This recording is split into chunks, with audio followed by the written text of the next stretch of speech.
दोस्तों अक्सर घर के पार्टियों में अचानक से लाइट चली जाने पर घर में अंधेरा छा जाता है और लाइट का इंतजार करते करते खुशी के पल भी खो जाते हैं। इसीलिए दोस्तों हमारी खुशियों में चार चांद लगाने के लिए इन्वर्टर का भी बहुत बड़ा योगदान होता है। तो दोस्तों जो इन्वर्टर हमारी खुशी के लिए इतना कुछ कर सकता है तो हमारा भी फर्ज बनता है कि उसके बारे में पूरी जानकारी लें। तो चलिए दोस्तों देखते हैं इन्वर्टर और बैटरी की मैन्युफैक्चरिंग प्रोसेस। उससे पहले दोस्तों यदि आप हमारे चैनल पर नए हैं तो चैनल को सब्सक्राइब करके बेल आइकन को जरूर प्रेस कर लें। तो दोस्तों जैसा कि आपको पता है पहले जब बिजली नहीं थी तो रात में लोग अपने घर में उजाला करने के लिए लालटेन या फिर दिए का इस्तेमाल करते थे। फिर जैसे जैसे समय बीतता गया ह्यूमन माइंड भी डेवलप होता रहा और लोग अपने घर में उजाला करने के लिए बिजली का इस्तेमाल करने लगे और बिजली चली जाने पर लोगों को फिर से दिए का इस्तेमाल करना पड़ता था। लेकिन दोस्तों कहते हैं ना, आवश्यकता ही आविष्कार की जननी है। और इसी तरह से लोगों के बीच में आ गया बैटरी, जो इलेक्ट्रिसिटी स्टोर करने का काम करता है, जिसकी मदद से हम 2 से 3 बल्ब को आसानी से जला सकते थे। लेकिन आज पूरे घर में उजाला करने के लिए अक्सर लोग इन्वर्टर का इस्तेमाल करते हैं। यह इन्वर्टर बैटरी में स्टोर डीसी करंट को एसी करंट में कन्वर्ट करने का काम करता है। तो चलिए दोस्तों सबसे पहले इन्वर्टर को फैक्ट्री में बनते हुए देखते हैं, जिसे बनाने के लिए सबसे पहले इसके छोटे छोटे पार्ट्स को बनाया जाता है। जैसे कि इसके बॉडी को दूसरे फैक्ट्री से मंगवा कर पीसीबी प्लेट पर inductor, capacitor, diode, IC, microchip, transistor और रिले को लगाते हैं। अब बारी आती है ट्रांसफार्मर को बनाने की, जिसका वर्क वोल्टेज को मेंटेन करना होता है। इसके लिए ट्रांसफार्मर के प्लास्टिक बॉडी को बाइंडिंग मशीन में डालकर नट से टाइटली फिक्स करते हैं। फिर कॉपर वायर को रॉड पर लपेटकर प्लास्टिक बॉडी पर वायर को लपेटते हैं और इसी कॉइल को प्राइमरी कॉइल कहा जाता है। फिर इन पर इंसुलेटिंग टेप लगाकर दूसरे वायर से बाइंडिंग करते हैं, जिसे सेकेंडरी कॉइल भी कहा जाता है। दोस्तों आप लास्ट में समझ जाओगे आखिर प्राइमरी कॉइल और सेकेंडरी कॉइल क्या होता है। फिर इनमें आयरन के पतले पतले प्लेट लगाए जाते हैं, जिसे आयरन कोर भी कहा जाता है, जो ट्रांसफार्मर में एडी करंट को लो करने का काम करते हैं, जिससे ट्रांसफार्मर जल्दी हीट नहीं होता है। फिर इन प्लेट के बीच में जगह बचने पर पतले पतले आयरन कोर को डालते हैं। अब इन्हें हैमर से एडजस्ट करके ट्रांसफार्मर के दोनों साइड पर 2 प्लेट को लगाकर स्क्रू से टाइटली कसते हैं, जिससे एक भी आयरन कोर बाहर नहीं निकलता है। तो चलिए दोस्तों ट्रांसफार्मर के वर्क को 3D एनिमेशन से समझते हैं। तो ट्रांसफार्मर के लेफ्ट साइड में प्राइमरी कॉइल और राइट साइड में सेकेंडरी कॉइल होता है। और इसकी खास बात ये होती है कि प्राइमरी कॉइल में लो वोल्टेज देने पर सेकेंडरी कॉइल में हाई वोल्टेज मिलता है। और यदि हम इसी प्रोसेस को उल्टा करते हैं, यानी लेफ्ट वाले कॉइल को राइट में और राइट वाले कॉइल को लेफ्ट में, तो ट्रांसफार्मर में हाई वोल्टेज देने पर हमें बैलेंस वोल्टेज मिलता है। तो फ्यूज को बनाने के लिए एक खास तरह के वायर को छोटे छोटे पीस में काटते हैं, जिसे फ्यूज एलिमेंट कहा जाता है। फिर एक घूमती हुई चक्री में इंड कैप को डालकर एक लाइन से असेंबलिंग मशीन पर ले जाते हैं, जहाँ ग्लास रॉड में फ्यूज एलिमेंट को डालकर इंड कैप को लगाया जाता है, जिससे फ्यूज बनकर तैयार हो जाता है। और दोस्तों इस तरह से सारे छोटे छोटे पार्ट बनकर तैयार हो जाते हैं। अब अगले स्टेप में बारी आती है इन्वर्टर असेंबलिंग की, जहाँ एक वर्कर इन्वर्टर के बॉडी को पॉलीथीन से बाहर निकाल कर बैक वाले हिस्से पर रबर स्टैंड को लगाता है।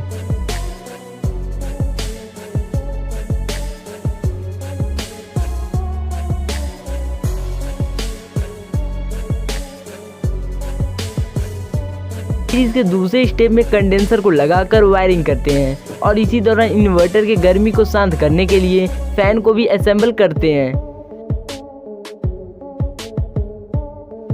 फिर तीसरे स्टेप में बैटरी वायर को छीलकर इनमें राउंड हुक को लगाते हैं।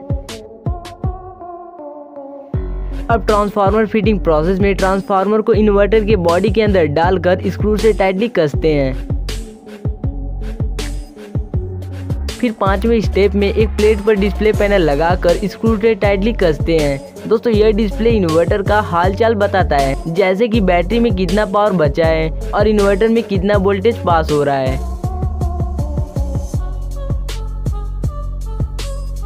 फिर फ्रंट पैनल को इन्वर्टर में लगाकर स्क्रू से टाइटली कसते हैं।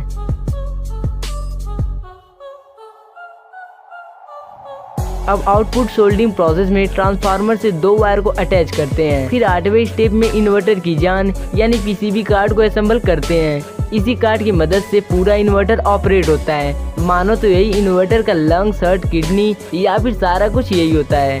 फिर 9वें स्टेप में ड्रेन वायरिंग करते हैं, जहाँ ट्रांसफार्मर वायर को पीसीबी से कनेक्ट करके स्क्रू से टाइटली फिक्स करते हैं। फिर इन इन्वर्टर के सारे वायरिंग को विजुअल चेकिंग से पास करके टेस्टिंग प्रोसेस से गुजारते हैं, जहां इनमें डीसी करंट देकर आउटपुट में एसी करंट लिया जाता है। फिर इनमें टॉप फिटिंग करके स्क्रू से टाइटली कसते हैं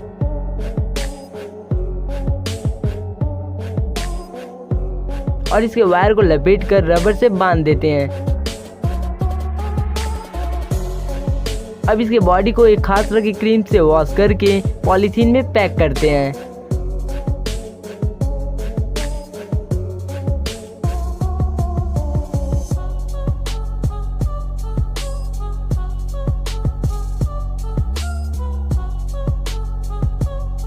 फिर इसे आप तक सेफ्टी से पहुंचाने के लिए एक फोम में रखकर बड़े से बॉक्स में पैक करते हैं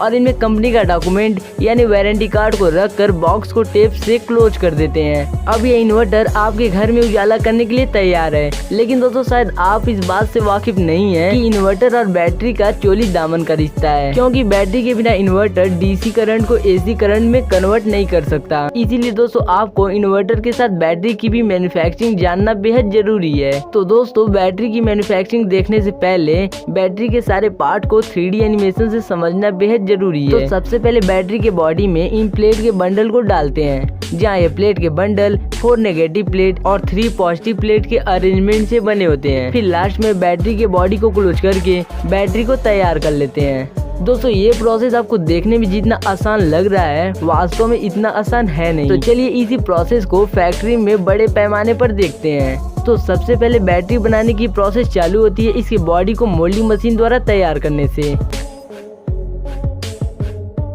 फिर इसके नेगेटिव प्लेट को बनाने के लिए एक आग से भरे कंटेनर में लीड ऑक्साइड और लीड अलाव को डालकर पिघलाते हैं और इसे स्टील मोल्डिंग मशीन से एक जाल का शेप दिया जाता है, जिसे नेगेटिव ग्रिड भी कहा जाता है और इसी प्रोसेस को ग्रिड कास्टिंग भी कहते हैं। फिर इन ग्रिड को प्लेट में बदलने के लिए एक खास तरह के पेस्ट को लगाते हैं, जिसे बनाने के लिए लीड के टुकड़े को ग्राइंडिंग मशीन में डालकर पाउडर बनाते हैं।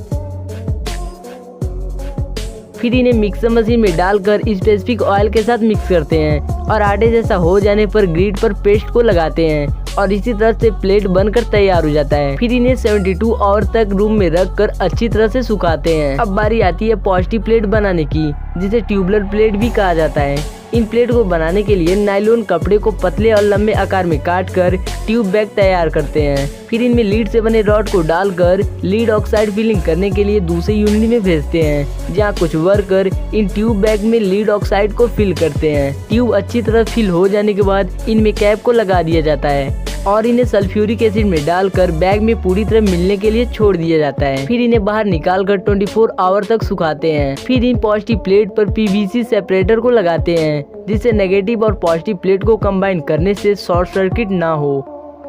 अब एक वर्कर 4 नेगेटिव प्लेट के बीच में 3 पॉजिटिव प्लेट को कंबाइन करके सेल को तैयार करता है। अब इन सेल को बैटरी के अंदर डालने के लिए एक वर्कर सभी सेल को कन्वेयर बेल्ट पर रखता है और आगे लगा रोबोटिक आर्म सेल को बैटरी के अंदर डाल देता है।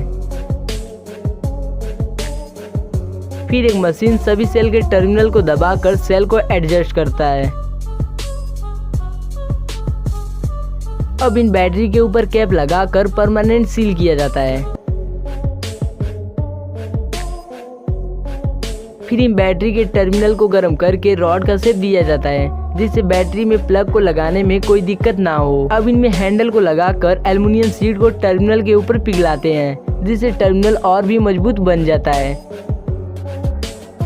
फिर इन बैटरी के ऊपर एक खास तरह का कोड लिखते हैं, जिससे आपका बैटरी फ्यूचर में खराब होने पर कंपनी इस कोड की मदद से आपका सेलिंग डेट पता कर सकती है। अब लास्ट में इन बैटरी के अंदर सल्फ्यूरिक एसिड को फिल करके सभी बैटरी को एक साथ सीरीज में जोड़कर चार्ज करते हैं। इस तरह से पूरा प्रोसेस हो जाने के बाद बैटरी को एक बॉक्स में डालकर पैक करते हैं।